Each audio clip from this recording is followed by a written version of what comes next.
কবুতরের মাংস আমার অনেক বেশি পছন্দ, আর এটা আমার প্রায় সময়ই খাওয়া হয়ে থাকে। আজকে হচ্ছে সেই কবুতরের মাংসের রেসিপি নিয়ে আপনাদের মাঝে হাজির হলাম। তো আমি এটা সুপার শপ থেকে কিনেছি, একদম ক্লিনই ছিল। তো আমি যতটুকু শুনেছি আর কি মা খালা এদের কাছ থেকে, যে কবুতরের মাংস আর হাঁসের মাংসটা না পুড়ালে ভালো মতো নাকি ওটার টেস্টটা আসে না।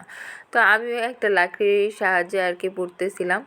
এভাবেই দেখে মনে হচ্ছে যে একটা কঙ্কালের মতো আর কি। যাই হোক, কিছুই করার নেই, এভাবেই আপনাদেরকে একদম মিডিয়াম তাপে ভালোভাবে এপিট এপিট করে পুড়তে হবে।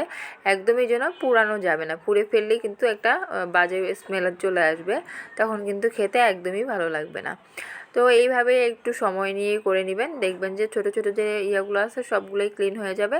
তারপর আমি ক্লিন করে কেটে টেটে নিয়েছি, একটা করে আমি একটু বড় সাইজ করে নিয়েছি আর কি, 4 টুকরা করেছি। তো এরপর আমি এখানে দিয়েছিলাম পেঁয়াজটা দিয়েছিলাম হচ্ছে 1.5 কাপের মতো, আর এখানে দিয়েছিলাম সাদা এলাচ আর দারুচিনি দিয়ে একসঙ্গেই আমি পেঁয়াজটাকে ব্রাউন করে ভেজে নিব। তো এই দেখতেই পাচ্ছেন, এটা আমি ব্রাউন করে মোটামুটি ভেজে নিয়েছি। তো আমি সবসময় এভাবেই করি আর কি। আর হচ্ছে এটা ব্রাউন হয়ে যাওয়ার পর এখানে আমি খুবই সামান্য পরিমাণ পানি দিয়ে দিব, দিয়ে তারপর বাকি মশলাগুলো অ্যাড করে দিব। তো আমি এখানে 1 কাপ পরিমাণ পানি দিয়ে দিলাম।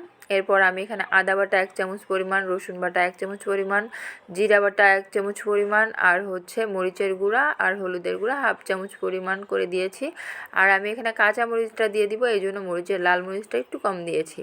এরপর আমি এটা মোটামুটি কষিয়ে নিয়েছি, আর এখানে দেখতে পাচ্ছেন 6 থেকে 7টা আমি কাঁচামরিচ দিয়েছি। আর এগুলোর মধ্যে সব সময় চেষ্টা করবেন হাঁসের মাংস আর কবুতরের মাংসতে একটু ব্ল্যাক পেপার, যেটাকে আমরা বলি গোলমরিচের গুঁড়োটা দেওয়ার জন্য টেস্টটা ভালো আসবে।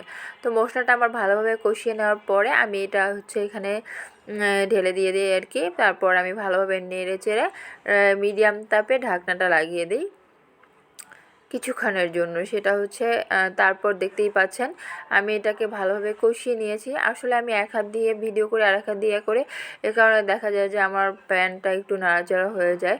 তো প্লিজ এটা স্কিপ করবেন, আপনারা কিছু মনে করবেন না। তো দেখতেই পাচ্ছেন মোটামুটি অনেকটা পরিমাণ তেল বেরিয়ে আসছে, তারপরেই বুঝতে পারবেন যে এটা কষানো ভালোভাবেই হয়েছে। তো এই হচ্ছে আমার আমি মাঝখানে 2-3 বার কষিয়ে নিয়েছি, আর এটা হচ্ছে আমার ফাইনাল লুক। কেমন লাগলো ভিডিওটি অবশ্যই কমেন্ট করে জানাবেন, আর এভাবেই রান্না করলে দেখবেন একদম পারফেক্ট একটা রান্না হয়ে যাবে। তো ভালো লাগলে লাইক কমেন্ট শেয়ার দিয়ে পাশে থাকবেন। আল্লাহ হাফেজ, টাটা। নেক্সট ভিডিও নিয়ে আবারও হাজির হচ্ছি।